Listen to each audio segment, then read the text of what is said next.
Hey guys, welcome back and thanks for tuning in. We're back in the camper again. And just to remind you guys before I get started here, this week I did the first of the episodes of that story time where I told a tournament story and talked about it. And I'm going to do more of those, but I'm also going to have people send in some stories and then I'm going to pick some good ones, use those. Send in your stories to h.newberryfishing@gmail.com. Leave your name and some contact information or I'll just email you back. But if I use your story on an episode story time, I'm going to send you a jig, at least initially. The first one I'm going to do is probably a swim jig, I think. It's pretty much what I've decided at this point. And then we'll kind of move on from there. Also, I'm going to do a giveaway at 2,000 subscribers, so subscribe to the channel. And when I hit 2,000, I'm going to do a giveaway then also. But anyway, get on what we're talking about here. I wanted to bring up something that I thought was super important to all you guys that tournament fish out there, which kind of translate also into maybe just fun fishing it for you. But a lot of my guys that watch this channel are tournament fishermen and, like me, love any kind of information that helps out with tournaments. And I thought this is something that I should share with you guys. So, time management in tournaments is a big deal. Knowing when to be on your best spots, when to do, I guess, make decisions during the tournament are a big deal. But to me, I wanted to bring up what I thought was the most important minutes, time in most tournaments. And I feel like a lot of guys really miss it because of poor planning, really just bad time management, and not taking risks when it comes to tournaments. So a lot of guys are really gung-ho out of the gate. First thing off, you're prioritizing what you're going to do in the morning. You've got it all laid out, which sometimes can be a huge mistake because you maybe skip over something because you got this game plan set out where you're just going to go out in the morning, you're going to smash them in the first hour, which rarely happens. I can't think of hardly any tournaments in full day tournaments that I really caught the majority of my weight in the first couple hours. Usually that's kind of the time of day where you really figure out what's happening then. A lot of fish really in the first few hours I almost consider bonus fish because I know that I really don't have the whole day figured out, and then there's that later last few hours of the tournament that are really, really critical. But what I think is the most absolute important time of the tournament to be on your game and making good decisions, taking risks, is that last hour, and it gets more important all the way up to the point where you go in. And some tournaments it doesn't ring true, but I can say that, I mean, we're talking maybe 5 or less. If you're fishing like a Toyota Series division, you're talking 3 major tournaments in that year, which I've fished a single Toyota Series division before.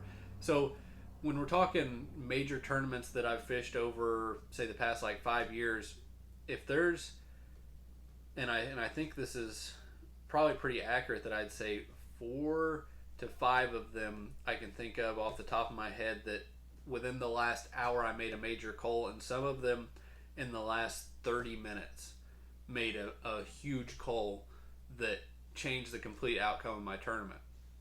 And there's a lot of people that don't consider that leading up to tournament time.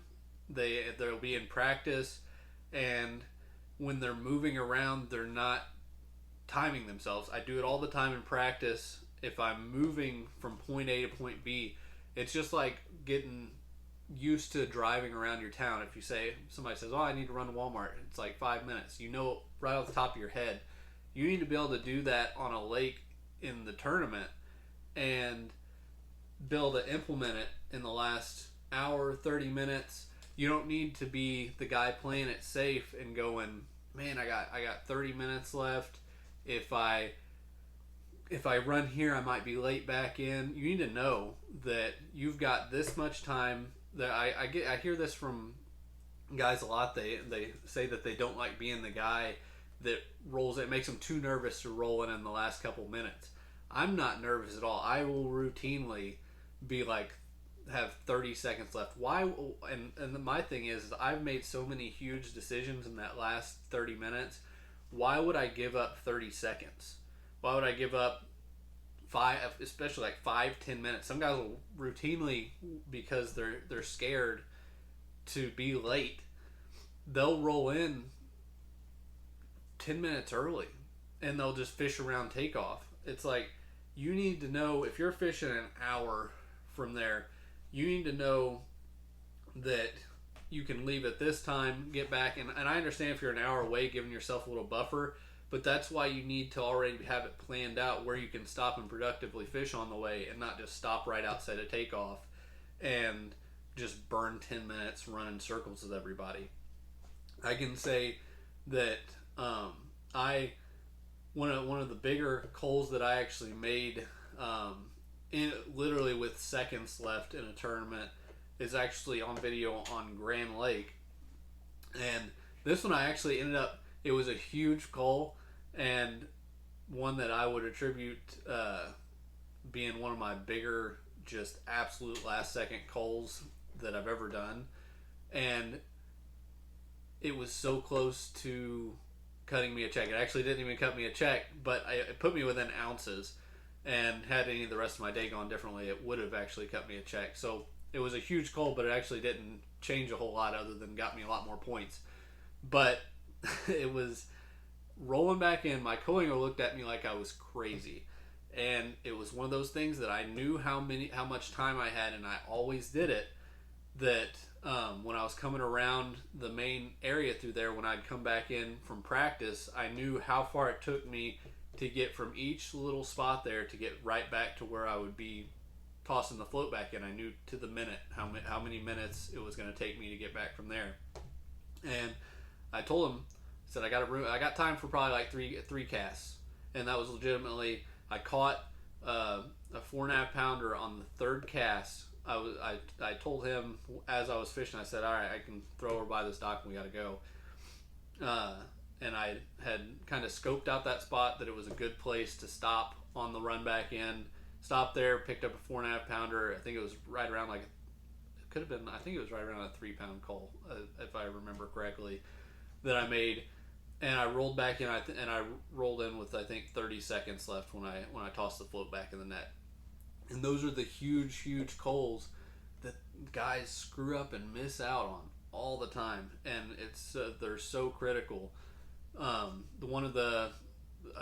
cull that I made on the Kissimmee chain this past year was, I knew how long it took to get back from the lock on the south side of Toho to get back to weigh-in, so I knew exactly how much time I had to fish down there.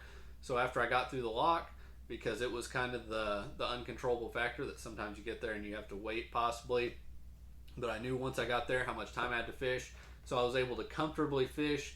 Made a 4 pound cull there, and ended up cutting me a good check there. And without that cull, I never would have done it. And there's so many people that will not measure out how far they can get and how much fishing time they actually have during the tournament, and they waste the most critical time of the day. That is absolutely, more than any other hour of the day, the last hour of your fishing day is going to be your probably most critical and possibly most productive when it comes to making major moves. You absolutely don't need to be burning 30 minutes there.